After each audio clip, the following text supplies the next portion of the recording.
I would say that she's tough, compassionate, inclusive, strong-willed, thoughtful, courageous, endearing, strategic, realistic, she's caring, words that come to mind for me when I describe Carole Ames. focused, certainly tough, uncompromising, candid, consistent and persistent, full of life. I know that's hyphenated.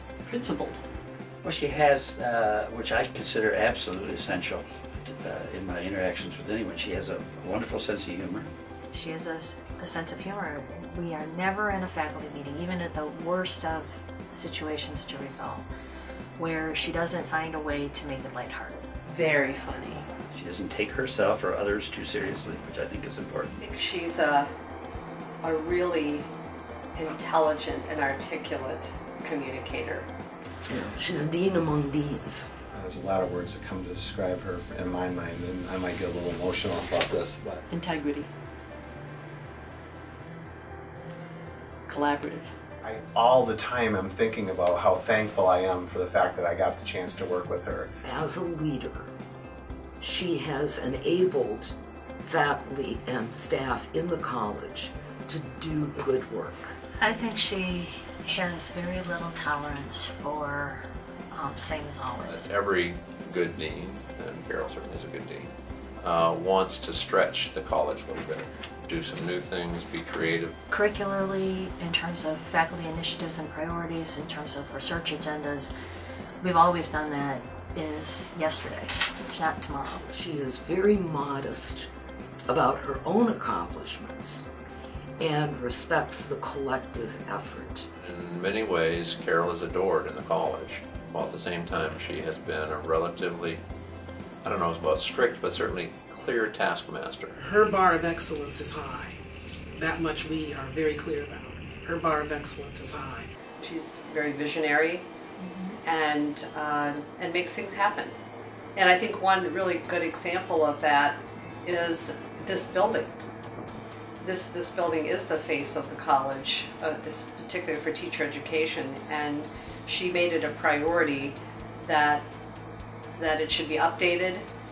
The lobby should have a different look because it was symbolic of what she felt was important. Took a very tired building.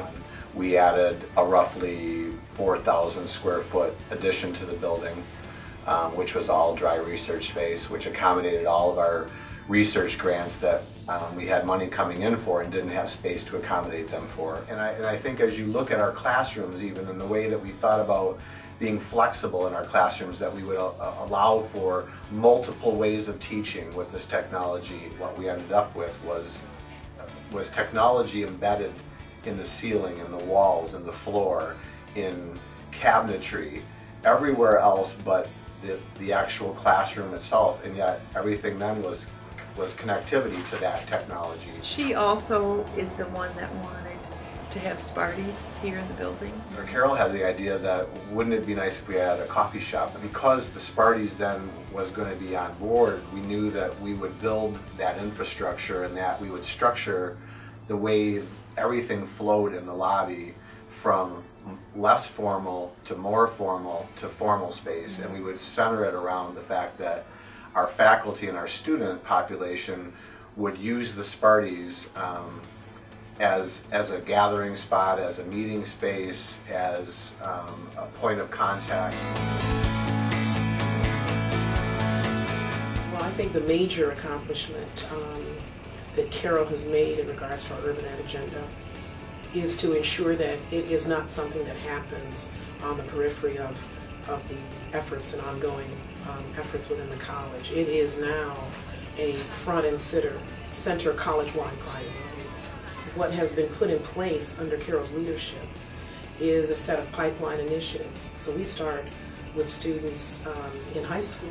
We're touching students who are in our urban context as early as their high school experience. Because we are literally in many of these schools working with urban teachers. We offer students the opportunity to have internship placements in urban centers where we have partnerships, whether that be Detroit, whether that be Chicago, and so forth. And that has also now persisted to the doctoral specialization in urban education. The urban education opportunities for our students and the global education opportunities, which are even more recent, these seem to be started on a solid footing, and I think they're going to continue. She's trying to make support available now for doctoral students to have study trips abroad. In a global society, in a global academic world, we need doctoral students who have had not just a tour, but really significant time to immerse themselves in not just the culture of the country, but the academic basis of that country and how people are thinking in their scholarly work. There's no discipline in the country that isn't talking about international connections.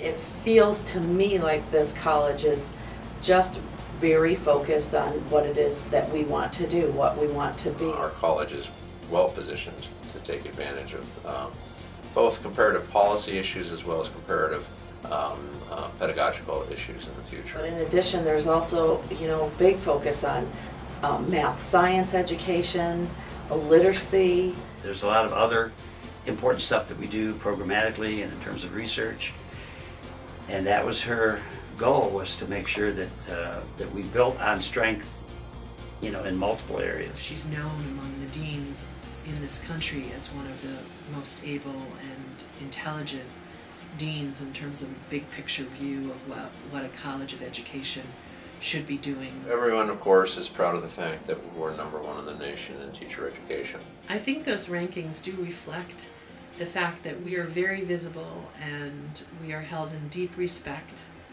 by a lot of people who we know across the country. She's my 6th Dean of Education, and I have never seen anybody so smart, and I don't know how we hire somebody that smart. She has carried us through more than one period where we had to have reductions in our budget. And we were able to come up with a pretty good plan that said this is how we can do this, so that people didn't really feel the terrible effects of a budget change.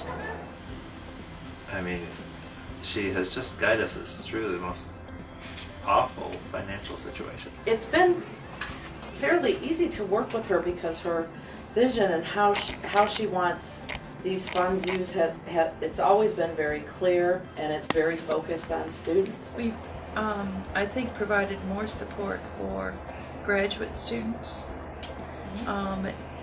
in a fairly formal way, so that departments have been able to recruit doctoral students and promise them assistantships. She understands that that gap that continues to get wider and wider of those who can afford college, and wants to provide as much support as we possibly can to students.